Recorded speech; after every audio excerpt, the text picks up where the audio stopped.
Ads లేకుండా latest episodes చూడండి.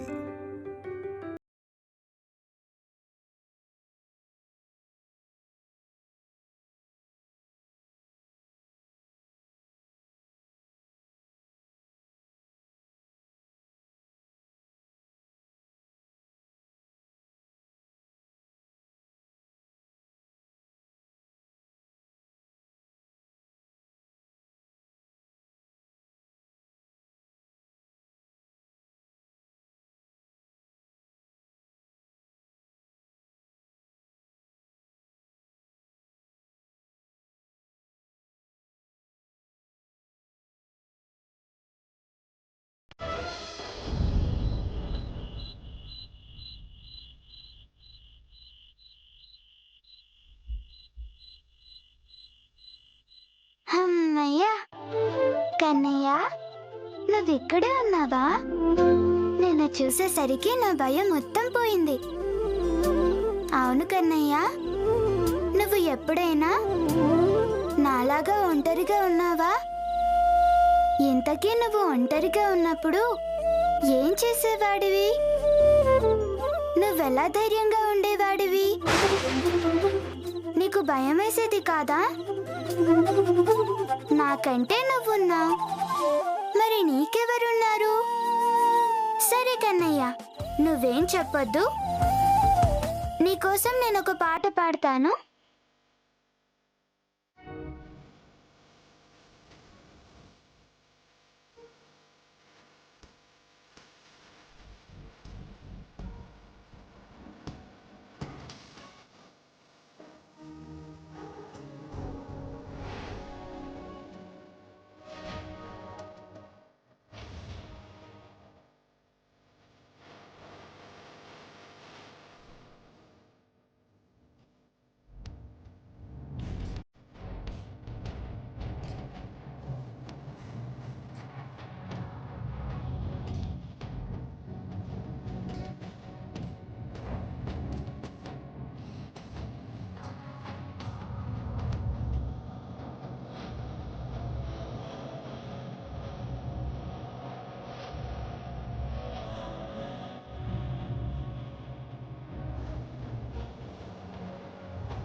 కన్నయ్య, నాకిప్పుడు ఆకలేస్తుంది. ఏం చేయాలి?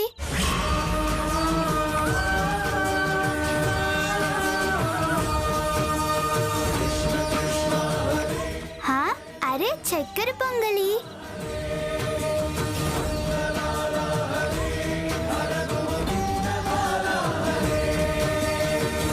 కన్నయ్య, నాకు ఆకలనగానే పొంగలి తెచ్చావా? థ్యాంక్స్ కన్నయ్య, నేను తింటాను.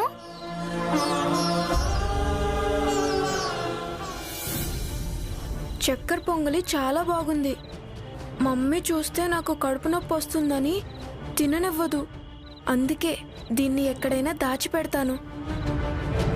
దీన్ని ఎక్కడ దాచిపెట్టాలి? స్టోర్ రూమ్లో అయితే ఎవ్వరికీ దొరకదు.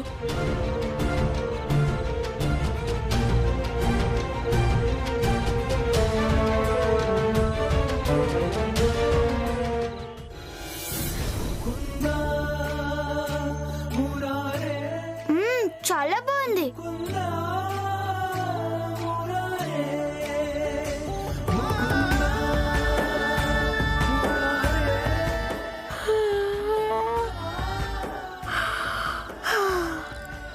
కన్నయ్య, నాకు నిద్ర వస్తుంది, పడుకుంటాను.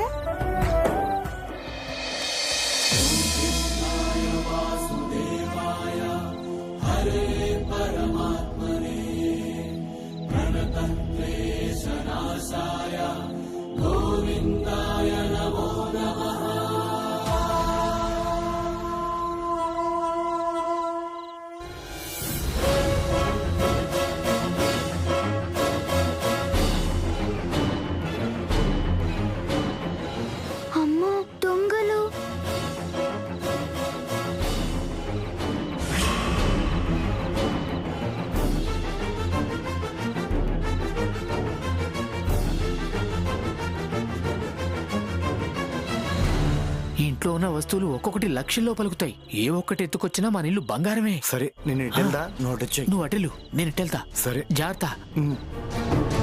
శ్యామమ్మ శ్యామమ్మ దొంగలు వస్తున్నారు. ఎవరు వస్తున్నారు? తలుపు తీయండి.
ఎవరో దొంగలండి.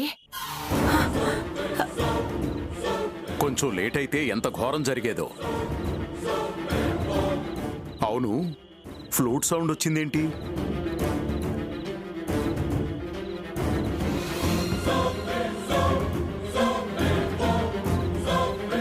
ఫ్లూట్ ఊదడం ఏంటండి? దొంగతనానికి వచ్చిన వాళ్ళు మేము ఇక్కడే దొంగతనానికి వచ్చామని ఫ్లూట్ ఊతారా ఏమిటి? ఆ కన్నయ్యే ఫ్లూట్ ఊది మనల్ని మేలుకునేలా చేశాడు. ఎలాగైతేనే ఈ గండం నుంచి ఆ కన్నయ్యే గట్టెక్కించాడు.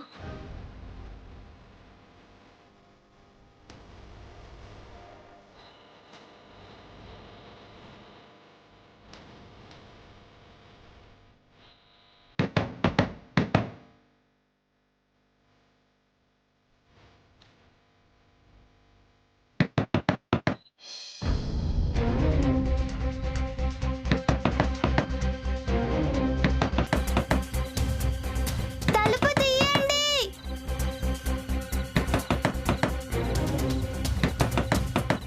అఖిల్ బాబు ఎవరో ఉన్నట్టున్నారు. వెళ్ళి చూడు అఖిల్. తలుపు తీయండి. శ్యామమ్మ నేను లోపల ఉన్నాను.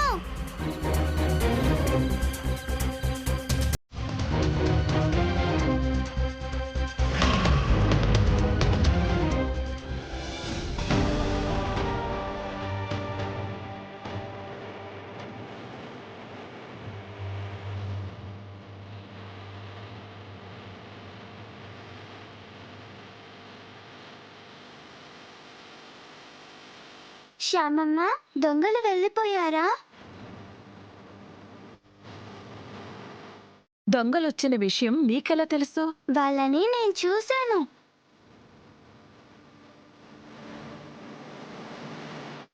మిమ్మల్ని ఎంత పిలిచినా పలకలేదు.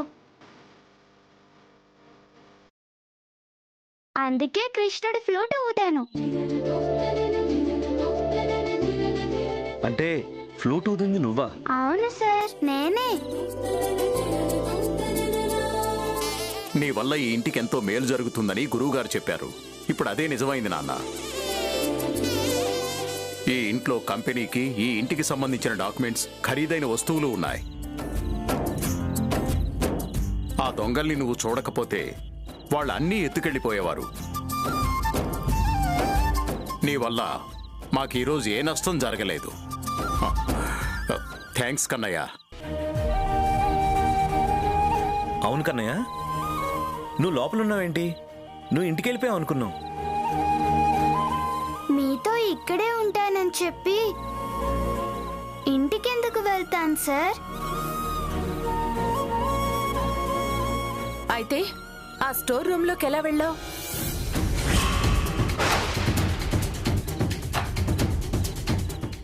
అదా వసంతమ్మ, నేను విహారీ కలిసి దొంగ పోలీస్ ఆడుకుంటున్నాం. అప్పుడు నేను స్టోర్ రూమ్కి వెళ్ళి దాక్కున్నాను. తర్వాత చూస్తే డోరు రావడం లేదు.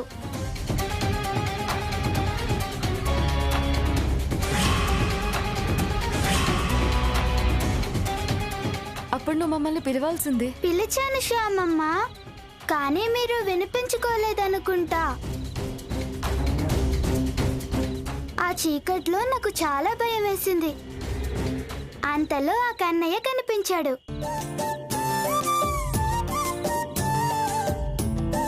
అంతే, నా భయం అంతా పోయింది. కొద్దిసేపు కన్నయ్యతో మాట్లాడి పాట కూడా పాడుకున్నాను. నిజంగా నువ్వు పిలిచింది నాకు వినిపించలేదు నాన్న. నువ్వు కనిపించకపోయేసరికి మేము ఇల్లంతా వెతికాము, చాలా కంగారు పడ్డాము. కన్నయ్య ఉండగా కంగారెందుకు శ్యామమ్మ?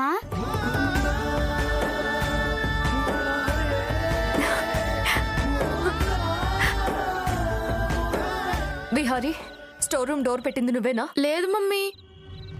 నిజం చెప్పు విహారీ. లేదు డాడీ, నేను డోర్ పెట్టలేదు. నువ్వు కాకపోతే ఇంకెవరు పెడతారు? నిజం మమ్మీ, నాకేం తెలీదు. శ్యామమ్మ, విహారీ ఎందుకు అలా చేస్తాడు? నన్నెందుకు ఇబ్బంది పెట్టాలనుకుంటాడు? అదే లోక అయి ఉంటుంది. సరే కన్నయ్య, నీకు ఆకలి అవుతుందేమో, పద భోజనం పెడతాను. లేదు శ్యామమ్మ, నేను తినేశాను. తిన్నావా? అవును శ్యామమ్మ, అక్కడ స్టోర్ రూమ్లో చక్కెర పొంగలి తిన్నాను. ఇది అక్కడికెలా వచ్చింది? ఆ కన్నయ్య తీసుకొచ్చాడు సార్. ఆ కన్నయ్య కాదు, నేనే అక్కడ పెట్టాను. దాన్ని కూడా నా సొంతం కాకుండా చేసావు కదరా. నాన్న కన్నయ్య, ఆ రూమ్లోకి తులసి కొమ్మ ఎలా వచ్చింది? తెలీదు అఖిల్ సార్, ఒకవేళ గాలికొచ్చుండొచ్చు. నువ్వు ఇంటికి వెళ్ళిపోయావనుకొని వ్రతానికి భంగం కలిగిందని మేమంతా చాలా బాధపడ్డాం. కానీ గురువుగారు చెప్పినట్టు నువ్విక్కడ ఉన్నా కూడా శుభగడియలోనే పాయసం తిన్నావు. తులసి కొమ్మ తల కింద పెట్టుకుని పడుకోవడం జరిగింది. ఇదంతా చూస్తుంటే ఆ కన్నయ్యే దగ్గరుండి ఇదంతా చేశాడనిపిస్తుంది. అవునమ్మా, ఆ కన్నయ్య లీలలు అలానే ఉంటాయి. నువ్వు మమ్మీకి దూరం కావాలని ఇలా చేస్తే ఇప్పుడు ఇంకా దగ్గరయ్యావు. అమ్మా శ్యామ, ఇప్పటికే చాలా ఆలస్యం అయింది. పిల్లల్ని తీసుకెళ్లి పడుకోబెట్టమ్మా. అలాగే మామయ్య గారు. రా విహారీ, పదండి.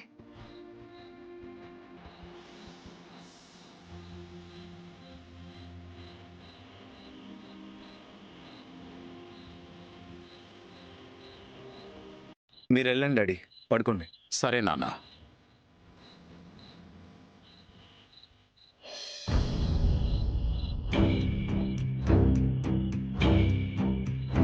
అత్తయ్య గారు, మామయ్య గారు, అఖిల్ బాబు, కన్నయ్యతో ఈ వ్రతం చేయిద్దామా?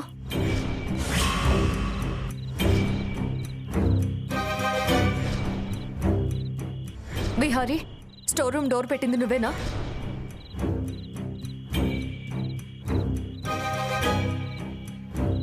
వసంత,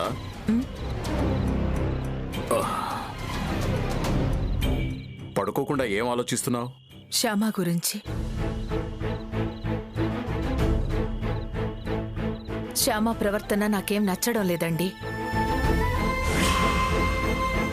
విహారీ విషయంలో తన తీరు రోజురోజుకి మితిమీరుతుంది.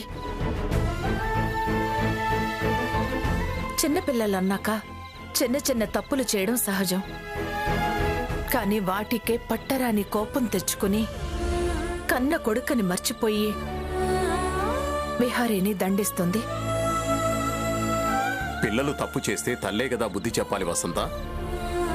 బుద్ధి చెప్పాలండి, నేనేం కాదనడం లేదు. కానీ శ్యామలా కాదు.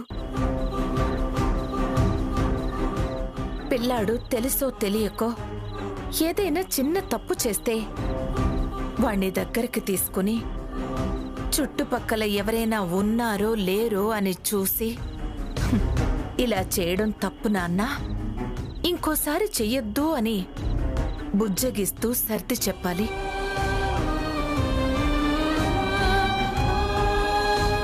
అంతేకాని పరాయి వాళ్ల ముందు విహారీ మీద అరిస్తే వాడి మనసు నొచ్చుకోదా? ఇక్కడ పరాయి వాళ్ళు ఎవరున్నారు వసంత? కన్నయ్య. మీకు కన్నయ్య పరాయి వాళ్ళ కనిపించడం లేదా? తనిప్పుడు మన ఇంట్లో మన పిల్లాడే అన్నట్టు మనందరిలో కలిసిపోయాడు కదా వసంత. మన అందరిలో కలిసిపోయినంత మాత్రాన ఈ ఇంటి పిల్లాడవుతాడా? కాలేడు కదండి. హ, కన్నయ్య ఎప్పటికీ పరాయి పిల్లాడే.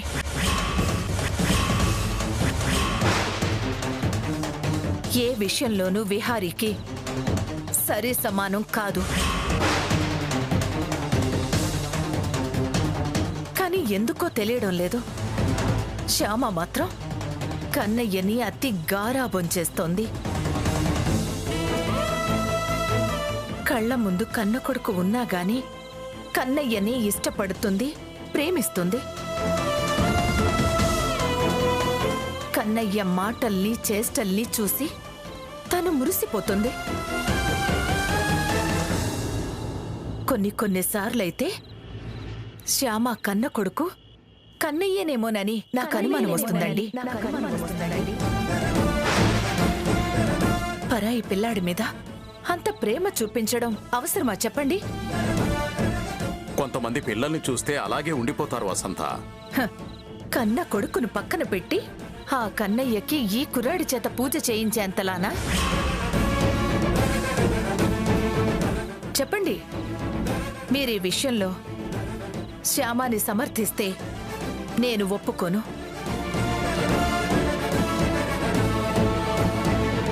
విహారీకి పూజ చేయించడం నేను వద్దనే చెప్పాను. కాని శ్యామే పట్టుబట్టి చేయించింది. చివరికి ఇలా చేసింది. శ్యామ చేస్తుంది చాలా తప్పండి. కన్నయ్య ముందు విహారీని తక్కువ చేసి మాట్లాడుతుంది. నేనెన్నిసార్లు వద్దని చెప్పినా శ్యామ మాత్రం నా మాట వినడం లేదు. ఇలాగైతే పోను పోను విహారీ పరిస్థితి ఏంటని నాకు ఆందోళన కలుగుతోంది. చూడు వసంత, నువ్వు అతిగా ఆలోచిస్తున్నావు.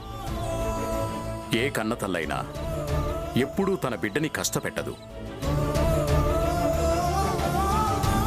విహారి ప్రవర్తనలో మార్పు రావాలని గట్టిగా మాట్లాడుతుంది తప్ప వాడి మీద శ్యామకి ప్రేమ లేక కాదు. ఈరోజు నా బిడ్డకి మంచి చెడ్డలు తెలియాలి, లేకపోతే రేపొద్దున్న వాడి జీవితం ఏమైపోతుందేమో అని భయపడి కొంచెం కోపం ప్రదర్శిస్తుందంతే. ఏ తల్లైనా అలా చేయడం సహజం వసంత. అంతెందుకు, నువ్వు కూడా చేశావు కదా. మన పిల్లలు చిన్నతనంలో ఉన్నప్పుడు వాళ్ళు అల్లరి చేస్తే నువ్వు కోపడలేదా? ఆ తర్వాత నువ్వే బాధపడ్డావు. నీలాగే శ్యామ కూడా విహారి మీద కోప్పడి తర్వాత ఒక తల్లిగా తనలో తానే ఎంత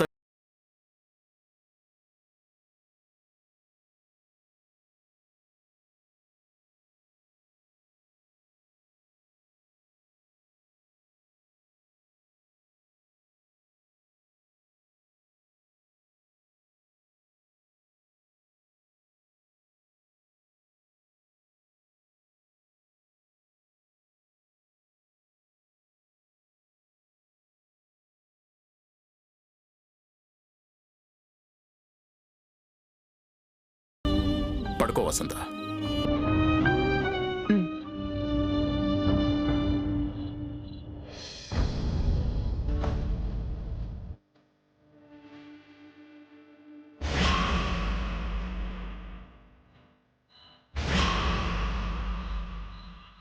కన్నయ్య, నేను ఏదైనా తప్పు చేస్తాను?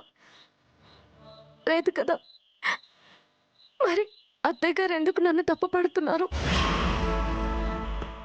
నేను పూజ చేయించింది నా కొడుకు బాగు కోసమే కదా. కానీ చివర్లో అలా జరిగిపోయింది. ఆ సమయంలో కన్నయ్య ఇంటికి వచ్చాడు. వ్రతానికి భంగం కలగకూడదని కన్నయ్యతో పూజ పూర్తి చేయించాను. ఇది తప్ప? నేను కావాలనైతే కన్నయ్యతో వ్రతం చేయించలేదు కదా. అనుకోకుండా అయింది కదా. మరెందుకు కన్నయ్య నన్ను ఇలా దోషిలో నిలబెడుతున్నావు? కన్న తల్లి ఎక్కడైనా తన పిల్లల్ని చిన్న చూపు చూస్తుందా? చూడదు కదా. మరెందుకు అత్తయ్య గారు నా విషయంలో పొరపాటు పడుతున్నారు?